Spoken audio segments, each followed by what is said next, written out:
Hello everyone, आप सभी का फिर से एक और नई वीडियो में स्वागत है। और हम लेकर आए आपके लिए राजस्थान चतुर्श्रेणी भर्ती की एक नई इंफॉर्मेशन है। और यहाँ पर आपको बताएंगे कि क्योंकि अब जो एग्जाम है सितंबर में नज़दीक ही आ गया है, अब आपको आगे क्या क्या करना है, किन चीज़ों से आपको बचना है, क्या क्या चीज़ आगे लेकर आपको रेडी रहना है कि जिससे आपका नेगेटिव मार्किंग से क्वेश्चन जो ना कटे। ये सारा पैटर्न मैंने आपके लिए तैयार किया है। और यहाँ पर ये बताया है कि जो हमें एग्ज़ाम के लिए सबसे बेस्ट चीज़ तैयार करने के लिए चाहिए, क्योंकि हमने अगर किसी एग्ज़ाम को पास करना सबसे पहले हमें उसका सिलेबस पैटर्न को ज़रूर जानना ज़रूरी है। क्योंकि उसका पैटर्न अगर आपके माइंड में है तो आप उस एग्ज़ाम को अच्छे से पास कर जाएंगे। अगर आपके पास यही नहीं हुआ तो आप उस एग्ज़ाम में बैठेंगे तो आपको ये भी पता नहीं चलेगा मैंने क्या किया है क्या नहीं किया। आपके आसपास कोई चीज़ ऐसी नहीं रहेगी कि जो मेरे पास में रहेगी, क्योंकि जो हमारा सिलेबस से क्वेश्चन आते हैं और सिलेबस को जब आप पढ़ेंगे तो उसी से आप अच्छे नंबर ले पाएंगे। तो इसीलिए मैं आपके लिए लेकर आया हूँ जो राजस्थान 4th ग्रेड सिलेबस है। दोबारा से इसको मैंने जारी किया है, क्योंकि इससे पहले भी मैंने इसको डाल दिया था जिस टाइम इसको जारी किया था, और इसमें चेंज करके जो जारी किया था उसको भी मैंने डाला था, पहले वाला उसको भी डाला था। सब जो इसका प्रोसेस वो मैंने आपके लिए पहले ही समझा दिया। अब हम बात करेंगे यहाँ पर फिलहाल में जो हमारा 4th ग्रेड का 17 सितंबर से एग्ज़ाम स्टार्ट होने वाला है। उसके लिए मैं आपको पहले अब ये अवगत करना चाहता हूँ कि जो हमारा एग्ज़ाम है हम उसके लिए किस तरह के हमारा इसमें टाइम कितना रहेगा, कितने मार्क्स रहेंगे और क्वेश्चन कितने हैं, नेगेटिव मार्क्स कितने आएगा, नेगेटिव मार्क्स कितनी रहेगी इसमें। इन सब चीज़ों को आपको पहले ध्यान में रखना है और इससे आप अच्छे से तैयारी करना है। तो इसीलिए मैं आपको इसको यहाँ पर लेकर आया। तो चलिए इसके बारे में करते हैं विस्तार से स्टार्टिंग। दोस्तों, जैसे कि यहाँ पर यह है राजस्थान 4th ग्रेड भर्ती 2025 में जिसका एग्ज़ाम फॉरम है जो ले लिया गया है। आपको पता है फॉरम भी इसके बहुत ही ज़्यादा आए हैं, 24,76,383 आए हैं। इनकी पोस्टों की बात करते हैं 53,749 पोस्ट है लगभग, ये सब आपको मालूम है। इससे आगे बात करते हैं हम सिलेबस में।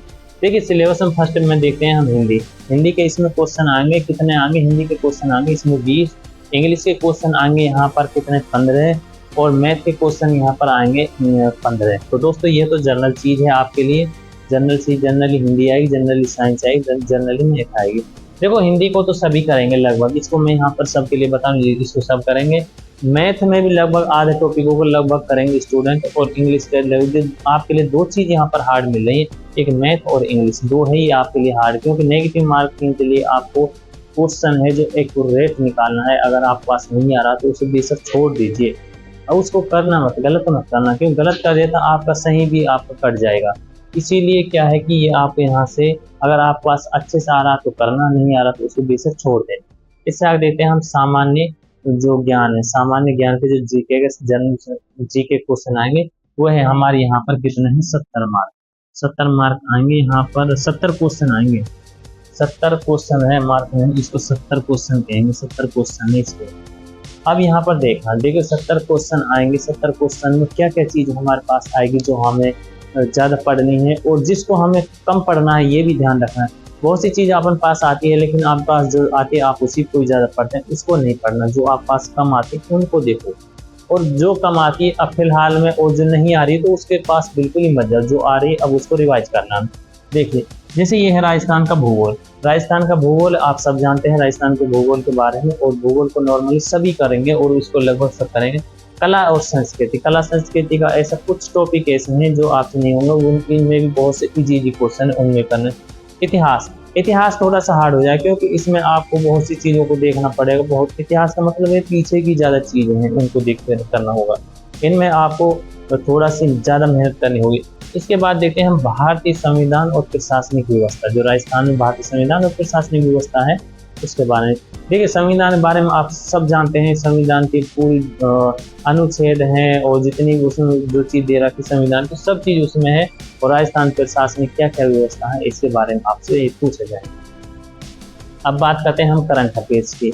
देखिए राजस्थान में जो करंट अफेयर्स क्वेश्चन आएंगे खेल से आएंगे, खेलों से आएंगे, और जितनी योजनाएं चली उनसे आएंगे, जो अभी मुख्यमंत्री ने जारी की नई नई योजना उनसे आएंगे, पुरानी योजना से जुड़ते हुए आएंगे, और अपने जो प्रधानमंत्री ने जो कुछ योजनाएं जारी करी है, और जैसे भी अगर इंडिया लेवल से अगर पूछा जाएगा तो इसमें से कुछ ऐसे क्वेश्चन लगे तो प्रधानमंत्री से जुड़ते हुए क्वेश्चन इसमें से आएंगे। क्योंकि अपने जो विदेशों में दौरा किया उनसे जुड़ते हुए और जो उन्होंने यहाँ पर जो जितनी भी हमारी योजनाएं चालू करी है प्रधानमंत्री जी ने, तो उनसे क्वेश्चन यहाँ पर पूछे जाएंगे। तो ये यहाँ पर पूछे जाएंगे। अब बात करते हैं हम साइंस से। साइंस की बात करें, साइंस के क्वेश्चन भी यहाँ पर कितने आएंगे, 5, और कंप्यूटर के क्वेश्चन भी हम इसमें से आएंगे 5। देखिए साइंस के पूछ ले, कोई बीमारी से जुड़ते हुए पूछ ले, कोई किसी कहने के एक आध विटामिन वगैरह इस तरह से कोई क्वेश्चन पूछ लेता, नॉर्मल ये आएगा, आप देखिए इस क्वेश्चन को सॉर्ट आउट कर देंगे। बाकी जो कंप्यूटर क्वेश्चन है इनमें भी आपके लिए ऐसे क्वेश्चन आएगा, बिल्कुल एक्यूरेट से आएंगे अगर आपने अच्छे से थोड़ा सा पढ़ लिया। अब देखिए इसमें क्या क्या चीज़ देखें, मैथ और इंग्लिश, 2 चीज़ इसमें सबसे हार्ड, जो जिनके पास में ये है, जिनके पास में मैथ और इंग्लिश अच्छी है, वो अपने एग्जाम को अच्छे से क्या करें, रिवाइज करें, जिनके पास ये अच्छी है रिवाइज करें। बाकी ये सब प्रोसेस लगभग सब पास आता है। अब बात करते हैं हम इससे आगे, हम आगे इसमें क्या क्या चीज़ को देखकर हमें काम करें। देखिए टाइम सबसे पहले होता है। टाइम अगर आपने अच्छे से कर लिया मैनेज, तो आप इस क्वेश्चन पेपर को अच्छे से सोल्व कर लेंगे। इसके लिए है मार्क्स कितने हैं, 20 में 2 से मार्क, 2 से नंबर का ये है, कितने नंबर का, 2 से नंबर का है। और इसमें क्वेश्चन कितने आएंगे, क्वेश्चन आएंगे इसमें 120 क्वेश्चन, कितना आएंगे, 120 क्वेश्चन आएंगे इसमें, 120 क्वेश्चन, ठीक है। क्वेश्चन की जो संख्या है 120 है, और नेगेटिव मार्किंग 1/3 है, कितनी है, 1/3 है। तो ये इसमें चीज़ है प्रोसेस। अब इसकी बात करते हैं हम एग्जाम है। एग्जाम इसका है कब, सितंबर, 17 सितंबर से इसका एग्जाम स्टार्ट, ठीक है। ये इसका प्रोसेस है, इसको देखकर आप तैयार करना। और इसी से यहाँ पर आपको पता है कि इसमें नॉर्मलाइजेशन का सिस्टम जो है लागू होगा। वैसे तो जो बोर्ड के अध्यक्ष हैं उन्होंने पहले ही ये कह दिया कि जो शिफ्ट में तो एग्ज़ाम हो ही गई, लेकिन इसमें जो नॉर्मलाइजेशन सिस्टम, इसको ना अपनाकर कोई दूसरा फॉर्मूला तैयार किया है, जिससे कि सभी को बराबरी का जो हक मिलेगा। अब क्या होता है कि नॉर्मलाइजेशन से किसी शिफ्ट के लिए कुछ ज़्यादा अंक मिल जाते हैं, किसी के लिए कुछ मिलता ही नहीं, किसी के नुकसान होता है, किसी के लिए फ़ायदा होता है। ये सिस्टम होता है नॉर्मलाइजेशन, जबकि नॉर्मलाइजेशन का मतलब है सभी के लिए समान था। तो दोस्तों ये तो है हमारा क्या है 4th ग्रेड का सिलेबस, और उसका टाइम मैनेज करना है कि किस तरह से हमें इसे करना है। अब बात करता हूँ मैं आखिरी में, तो आपसे ये करता हूँ जितना आपने पढ़ा है अब उसको दबादब जितने आपके क्वेश्चन पेपर हैं और मॉडल पेपर है उन सबको ज़्यादा से ज़्यादा सोल्व करना। कैसे कि जितना आप ज़्यादा सोल्व करेंगे आपके माइंड में वो क्वेश्चन दोबारा से रिपीट होंगे और आप उन्हें अच्छे से हल कर देंगे। इससे ये फ़ायदा होता है कि आपकी जो क्वेश्चन पेपर हल करने की जो स्पीड है वो ज़्यादा हो जाएगी, और कम टाइम आप ज़्यादा क्वेश्चन निकालेंगे, और आपकी जो क्वेश्चन हल करने की जो स्पीड ज़्यादा बढ़ेगी। उससे ये फ़ायदा होगा कि आप इस पेपर को जल्दी से हल कर लेंगे, और जो चीज़ आप करना है उसको और जल्दी से मैनेज कर लेंगे।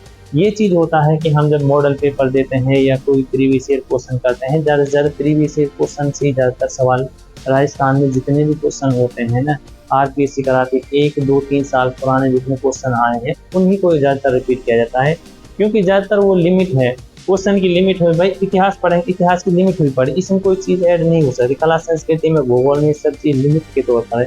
आपको पता है कि राजस्थान क्षेत्रफल कितना है, ठीक है। राजस्थान की फसलों के बारे में पूछ लेंगे, राजस्थान की जो जलवायु के बारे में पूछ लेंगे, मिट्टियों से पूछ लेंगे। तो जो पहले चीज़ है वही है। अब यहाँ पे बात है जो चीज़ बदलने वाली है करंट अफेयर्स में बदल सकती है। अब देखो साइंस में जाएंगे तो विटामिन का किसी को नाम पूछ ले, विटामिन ए का पूछ ले, बी का पूछ ले, सी का पूछ लिया, कोई बीमारी का पूछे तो भी इसी में मिलेगी। अब कंप्यूटर में चले गए तो आउटपुट इनपुट कौन सा ये है, इस सब एक इस तरह पूछ ले, गूगल इंजन क्या है ये सब पूछ ले। ये ऐसा क्वेश्चन है जो हमेशा के लिए परमानेंट हुए पड़े हैं, ये सब चीज़ परमानेंट। अब चलिए देखो मैथ और इंग्लिश इनमें डाउट हो सकता है। मैथ में थोड़ा सा बच्चों के लिए कोई इधर उधर संख्या चेंज होती है, ये तो मैथ का तो सिस्टम सभी नहीं हो तैयार आता है। इंग्लिश का तो आपको पता है सिलेबस वही है, और उसमें भी क्या है कि आपके लिए कोई सेंटेंस चेंज कर दिया वो हो सकता है। हिंदी का तो आपको आता ही ये सब कुछ है। बस ये है हमारा चीज़ राजस्थान 4th ग्रेड भर्ती के लिए। अगर आपने थोड़ी सी भी अच्छे से मेहनत और कड़े से कड़ी आपने जो प्रीवियस ईयर क्वेश्चन है वो सोल्व कर ले, तो इसमें जरूर आपके लिए 100% आपके लिए जॉब मिलेगी। तो दोस्तों ये तो रही हमारी राजस्थान चतुर्थ श्रेणी भर्ती से जुड़ती हुई आज की हमारी सिलेबस से जुड़ती हुई क्लास है। आगे भी हम ऐसे इसी तरह से आपके लिए कोई नई इंफॉर्मेशन और जल्दी ही हो सकता है इसकी आपके लिए कोई अच्छी खुशखबरी लेकर आएंगे। तो चलिए दोस्तों फिर मिलेंगे ऐसे ही कोई न्यू अपडेट के साथ में आपके पास में फिर से हाजिर है।